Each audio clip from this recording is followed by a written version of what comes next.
প্রথমে আপনারা ভিডিওটি দেখুন তারপর বলছি। नमस्कार दोस्तों, मैं मनमोहन मिश्र। पहली बात तो बीजेपी के 3 टुकड़े होंगे अब, और ये बहुत जल्द होगा। बहुत जल्द मतलब बहुत जल्द, यानी हो रहा है, ये मानकर चलिए। दूसरी बात, मेरे दोस्त शाह और मोदी दोनों भारत छोड़ सकते हैं। ये मेरा सवाल भी है, ये मेरा जवाब भी है, और एक अध्ययन का विषय भी है, क्योंकि परिस्थितियां कुछ ऐसी ही बन रही हैं और ये लोग कुछ ऐसे ही हैं। जब भी कानून का सामना करना पड़ता है, गलतियों को भुगतने की बारी आती है, गलतियां सामने कानून के रूप में खड़ी हो जाती हैं, तब ये देश छोड़ देते हैं, देश की राष्ट्रीयता पर लात मार करके देश छोड़कर भाग जाते हैं। इनका यही है डीएनए। बताने की जरूरत नहीं, आप खुद समझते हैं, खुद जानते हैं। अगर आप देखेंगे कि भारत लूटकर और छोड़कर भागने वाले जितने भी हैं, उनमें से 80% इनका ही डीएनए है, तो आप अंदाजा लगा सकते हैं कि यह भी संभव है। मोदी और शाह भारत छोड़ सकते हैं। परिस्थितियां कुछ इस बारे में भी ऐसी ही बन रही हैं, और ये दोनों परिस्थितियां, दोनों बातें आपस में समग्र हैं, माने एकीकृत हैं। इन दो एक दूसरे के पूरक हैं, एक दूसरे के लिए कारण हैं, ये आप कह सकते हैं मेरे दोस्त। तो बीजेपी के 3 टुकड़े कैसे होंगे, पहले ये समझिए। एक तो आरएसएस लेड बीजेपी, आरएसएस ने जितनी इंसर्टिंग की है, ओरिजिनल बीजेपी जो पहले थी, उसमें आरएसएस ने जितनी इंसर्टिंग की है, जितने लोगों को इंसर्ट करवाया है, करवाया है, या मतलब घुसाया है, या आरएसएस के जितने लोग घुसपैठ किए हैं बीजेपी, वैसे तो बीजेपी आरएसएस की ही है, लेकिन सिर्फ आरएसएस की नहीं, पूरे देश की है।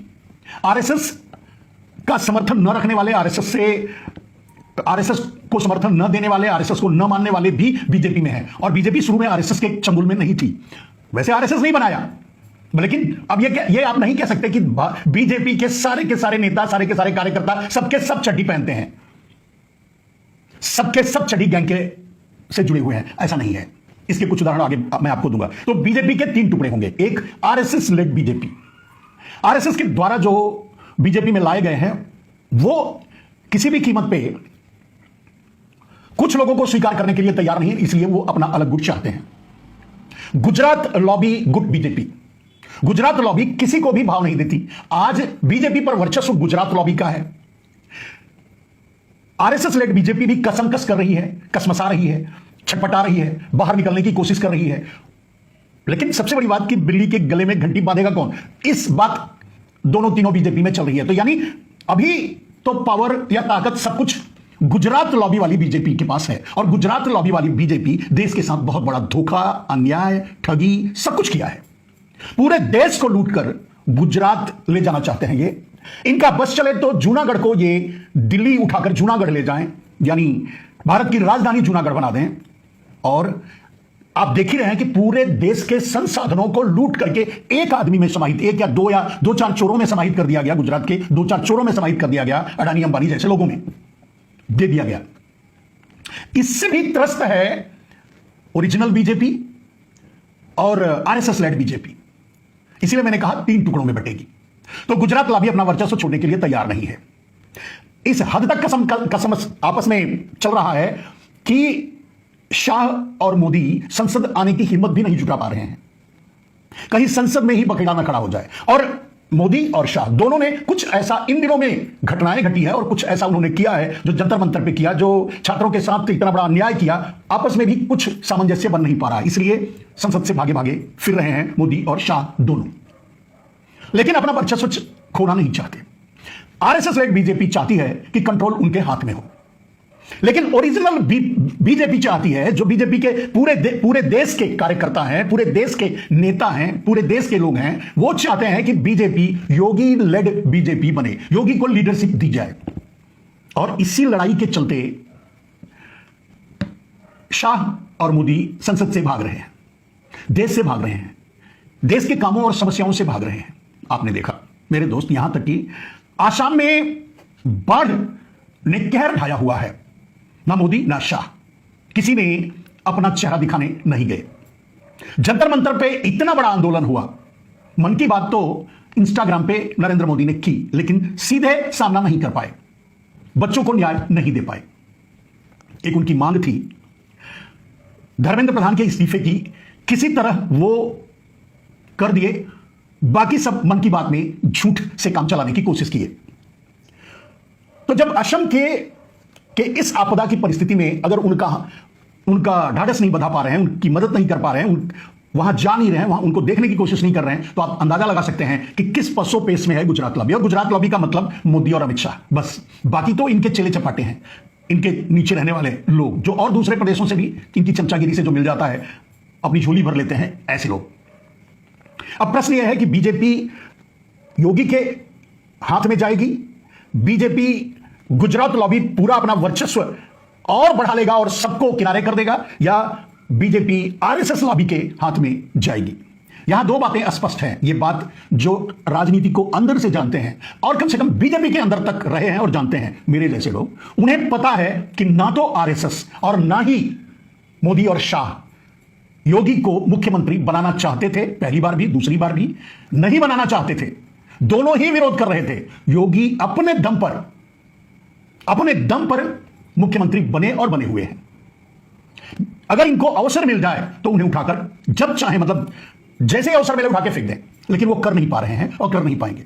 और यही पेच फंसा हुआ है। आरएसएस लॉबी योगी को पसंद नहीं करती, गुजरात लॉबी योगी को पसंद नहीं करती, लेकिन बीजेपी के रेगुलर ओरिजिनल जमीनी कार्यकर्ता और बीजेपी के सारे नेता योगी को पसंद करते हैं। इसीलिए मैंने कहा कि बीजेपी के अब 3 टुकड़े होंगे, क्लियर? और ये होंगे, आप देख लीजिएगा। अब रही बात इन लोगों के गायब होने के पीछे का राज। मोदी और शाह गायब हैं। जिन समस्याओं पर जो उन्होंने किया जंतर मंतर पे, जो उन्होंने जुर्म ढाया बच्चों पे, जंजी पे, उस पर बोलना चाहिए, नहीं बोल रहे हैं। और कोई बड़ी बात नहीं है, बोल सकते हैं, नहीं बोलना चाहते, क्योंकि कोई ये समझे या ना समझे, हम जैसे लोग और नरेंद्र मोदी, शाह और देश के बड़े नेता इस बात को अब समझने लगे हैं कि जंतर मंतर से उठी आग की चिंगारी पूरे देश में भड़क चुकी है, जेन जेड से लेकर के जेन अल्फा तक।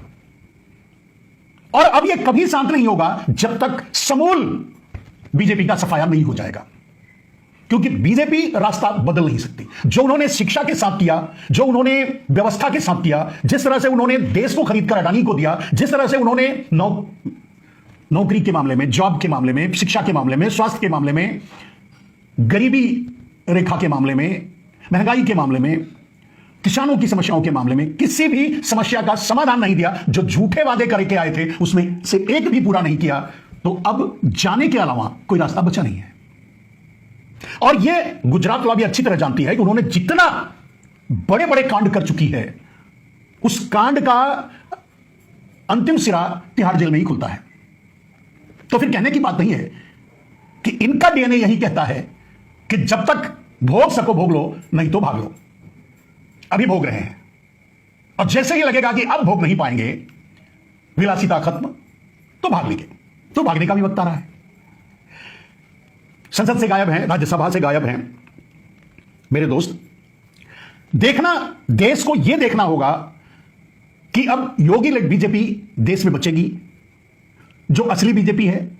आरएसएस लेड बीजेपी आगे बढ़ पाएगी, कब्जा कर पाएगी, जो उनका ख्वाब रहा है, पिछले दरवाजे से राजनीति करना और देश को लूटना, या फिर गुजरात लॉबी ऐसे ही देश को लूटती रहेगी। यह निर्णय अब बहुत जल्द हो जाएगा, सामने आ जाएगा। जंतर मंतर से जो उठा जनजेड का आंदोलन, वो अब खत्म होने वाला नहीं है, वो अब गांव गांव तक पहुंचेगा।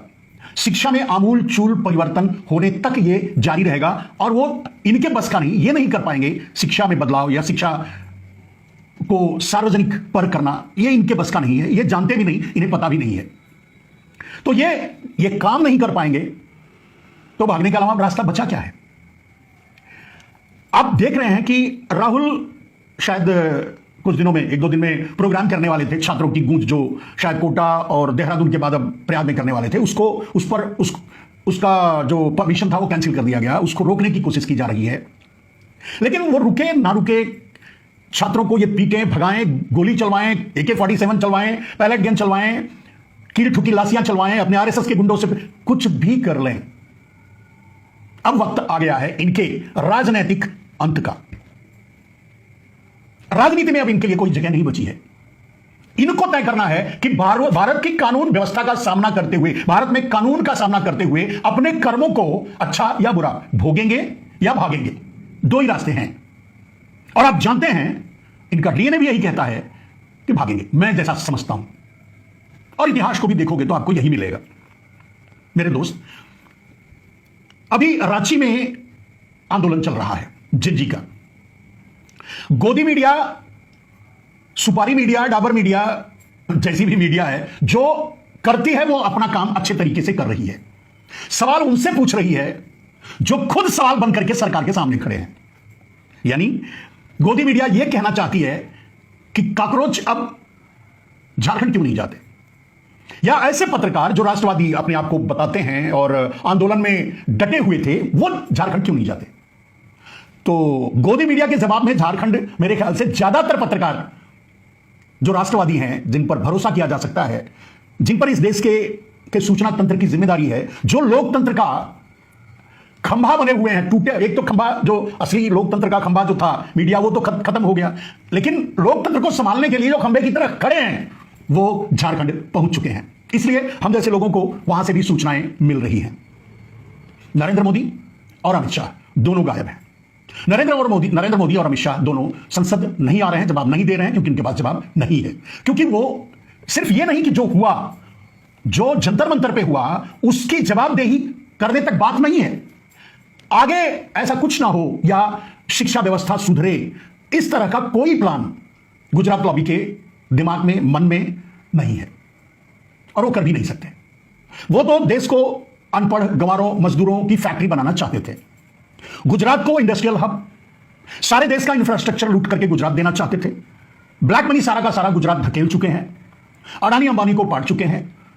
तो चाहते हैं कि कुछ चोर गुजरातियों की गुलामी पूरा भारत करे। कुछ चोर गुजरातियों की बात कर रहा हूं, सबकी नहीं।